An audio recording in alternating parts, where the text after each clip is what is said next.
Welcome, my dear friends. It's great to see you again. I'm Stephen Clements, a writer, a gamer, and an appreciator of big brain activities in general. On this channel, I provide dramatic story readings, I provide role-playing game and movie reviews, and I get to talk to interesting people. And in this episode, we're moving into Chapter 9 of Gary Gygax's Role-Playing Mastery. And he is a guy who would know something about role-playing mastery since he kind of came up with the industry, wrote some of the most celebrated and classic adventure modules of all time. And while he wasn't perfect, the guy knew how to play. So in Chapter 9, we have the mysterious title, Mastery on the Grand Scale.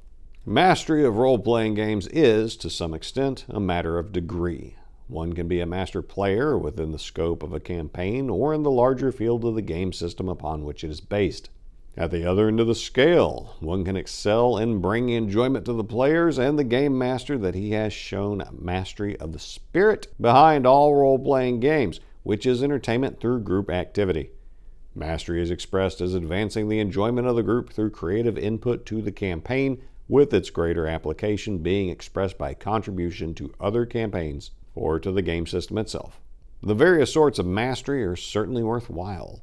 Each should be encouraged and expanded in order to become as all-encompassing as possible. This is because of the nature of role-playing games. Just as each campaign's expression of the game upon which it is based is a cooperative effort by the participant group, so too is the whole of the campaigns within the game system. Above this greater whole is the community of players. Mastery of play is demonstrated by the approbation of the campaign group. The group knows and proclaims its best players. As the most accomplished of those individuals play in multiple campaigns or in club and regional tournaments, an overall excellence of playing ability will be demonstrated. As players successfully compete in national tournaments, they will gradually win recognition throughout the community of RPG enthusiasts as master players. Progress within the realm of mastery is much the same for the game master. After demonstrating excellence within the group, he is encouraged to provide players outside the group with the same entertainment. Through communication with other GMs and eventually through service as a tournament game master, the GM demonstrates mastery. In one respect, there is a difference between player and game master excellence. The GM is required to communicate his skills through two channels. In addition to actual game mastering, the master GM must also communicate ideas to others through periodical publications in order to demonstrate the highest level of mastery. By doing so, the GM shares his insight and knowledge with other game enthusiasts. In general, this is not possible for players, for game scenarios differ, and no master player would ever communicate information pertaining to a scenario to other players who have not experienced its challenges. Those who demonstrate unusual ability through their grasp of the spirit of a game system are the most difficult to quantify with respect to mastery. Whether GM or player, such individuals might not be the best in tangible terms, but through their efforts, the game is properly understood, campaigns become superior, and play can excel. Because of the nature of role-playing games, those who are truly masters of this aspect of RPGs will typically demonstrate it on the highest level by published work. Question answering, rules interpretation, and articles that build the underlying spirit of the game are the fortes of these individuals. Beyond mastery is grand mastery. To be a grand master is as much a state of mind as it is an indication of general acceptance of the individual as such by the gaming community. The desire to contribute to other gamers' enjoyment of role-playing is part of the attitude behind grand mastery. The approbation of the enthusiasts enables the Grand Master to maintain his confidence and energy. In turn, he utilizes these qualities to bring more enjoyment to his fellows. Because of group synergism within the campaign, there are greater and greater levels of the same force spiraling all the way to the limits of the entire community. Somewhere near the summit of this spiral stand the Grand Masters of role gaming. Their position is attained only through their contributions to the community and the acceptance of their efforts by the community. In this regard, role-playing games are unlike all other forms of gaming. Other games are competitive, but role-playing games are cooperative. Therein lies the vast difference that separates RPGs from all others. Chess, for example, has ratings and tournaments that enable the organizations formed to promote that game, to rank all participants, and determine a champion and the top players. Other games with sufficient followings, card games, table games, board games, whatever, do similar things. This is not possible in the RPG community because of the diversity of role-playing games. Within even the largest selling games followers, there is a diversity of campaign expressions of the game system. Play is similar in different scenarios that have much in common, but there is no ultimate winning goal, and players cooperate rather than compete with each other. What brings role-playing gamers together is their interest in the imaginative, group cooperative games that allow them to assume personas of adventurous sorts of make-believe individuals. Role-playing games form a community of interest that brings together a diverse audience engaged in the play of diverse games and gives them a commonality that is unique. Those individuals who contribute heavily to the community are recognized by the community as Grand Masters. In some cases, this is achieved by formal recognition, in other cases, through general acclaim. In any case, there is no distinctive title of Grand Master bestowed by the community at large upon the deserving individual. It is a state of mind that extends to the individual and the community.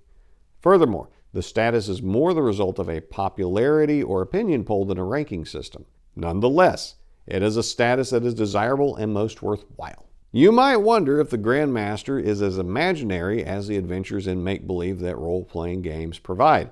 After all, with no way to measure absolute playing skill, with no means of measuring campaigns, no method of determination as to who is the best game master, how can excellence be measured to justify the term Grand Master?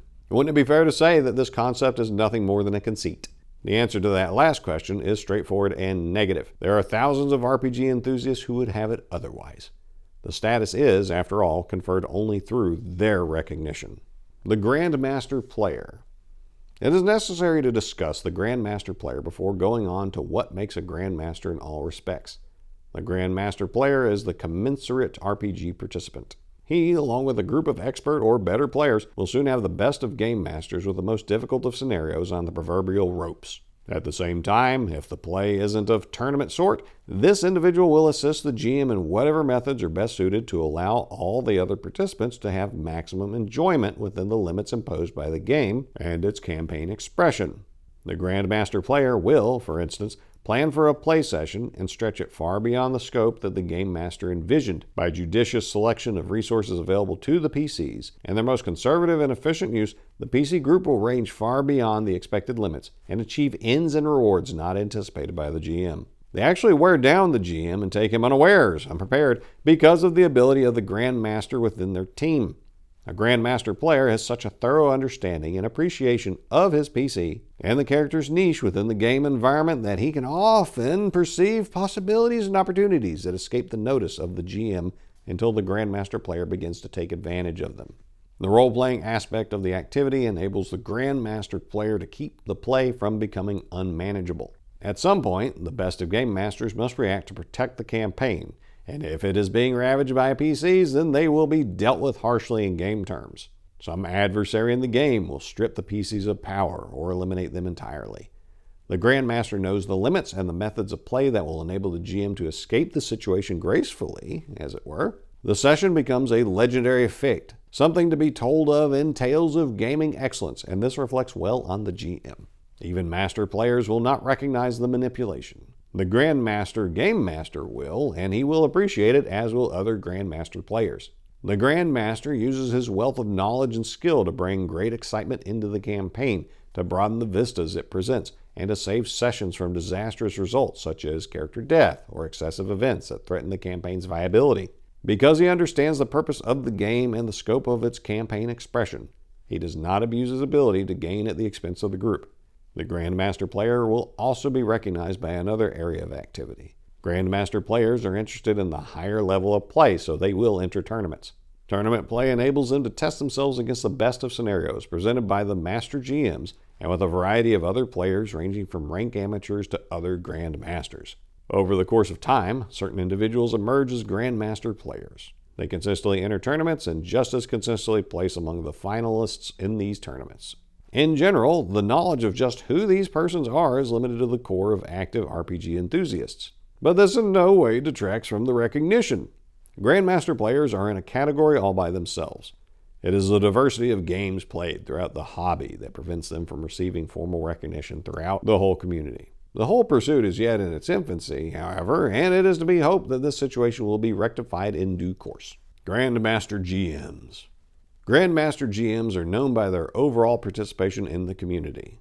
They are aware of the broad nature of the pursuit, play a diversity of RPGs, serve as GM for several campaigns based on diverse game systems over the course of time, and contribute to the community through articles and designs. Their play level is excellent even in games they are not familiar with because they understand the purpose of role-playing games, the significance of the group, and the multiplicity of things that go into the play of any given PC. They might not be the best at any one activity involved in the pursuit of RPGs, but they are excellent in each and every activity they undertake. The Grandmaster GM is a superior game master, a superior player, a superior spokesman for the community, and a good fellow to be with. He promotes the whole of the RPG concept, adds to the enjoyment of role gaming on all levels, and is a good companion outside the play session. His social and cooperative nature extends from the core group of his close associates in a campaign all the way to the whole of the broad community that is the role-playing game hobby. Still, the Grandmaster is an individual and deeply committed to individual excellence and competition within the groups.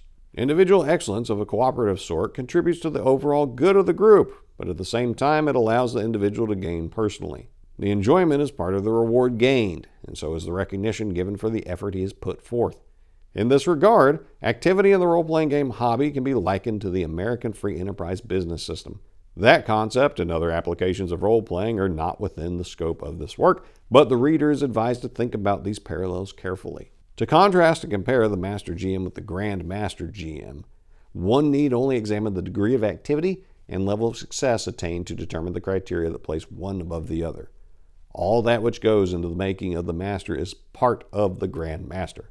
The latter, though, goes one step further and demonstrates a greater ability in both diversity and skill. While it is human nature to desire to be the very best at what we undertake, it is also the nature of humans to be different and have differing capabilities. Given that all within the general gaming community have a commonality, there are differences in desire and varying degrees of capability. Strive as one might, the level of Grandmaster might never be attained. Ideas, for example, need to be communicated to others who will find them beneficial. But if the one having these ideas is unable to articulate them, then the others will not gain the benefit. It is a striving toward grand mastery that is really meaningful. Unless you put forth the effort, you will never know the limits of what you can contribute, the level of enjoyment you can attain. Aspiration in and of itself is a reward that too few gain. It is necessary for the aspiring Grandmaster GM to be aware of the extent of the RPG community and the scope of the hobby activity itself. The reason for the existence of RPGs must be understood. The scope of game systems available must be known and their basic mechanics understood.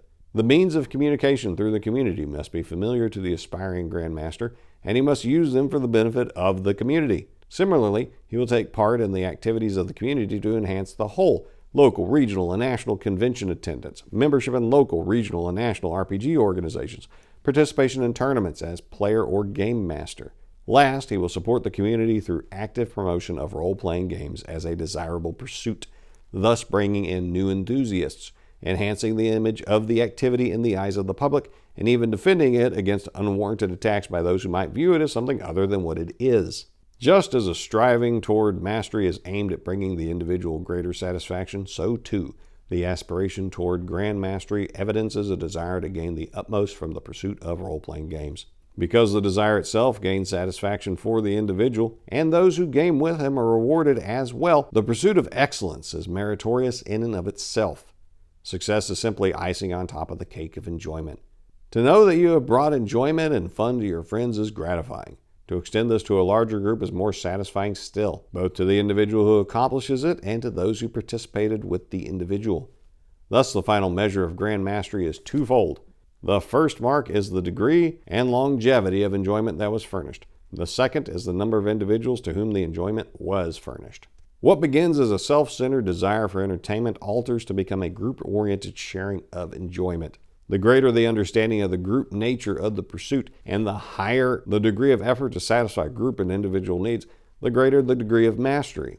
When acceptance by the peer group reaches a certain level, then grand mastery is indicated. If acceptance is sustained, then grand mastery is granted on a basis that will be measured by and sustained by the community over the fullness of time. More cannot be said. And that is Chapter 9, the penultimate chapter of Role-Playing Mastery.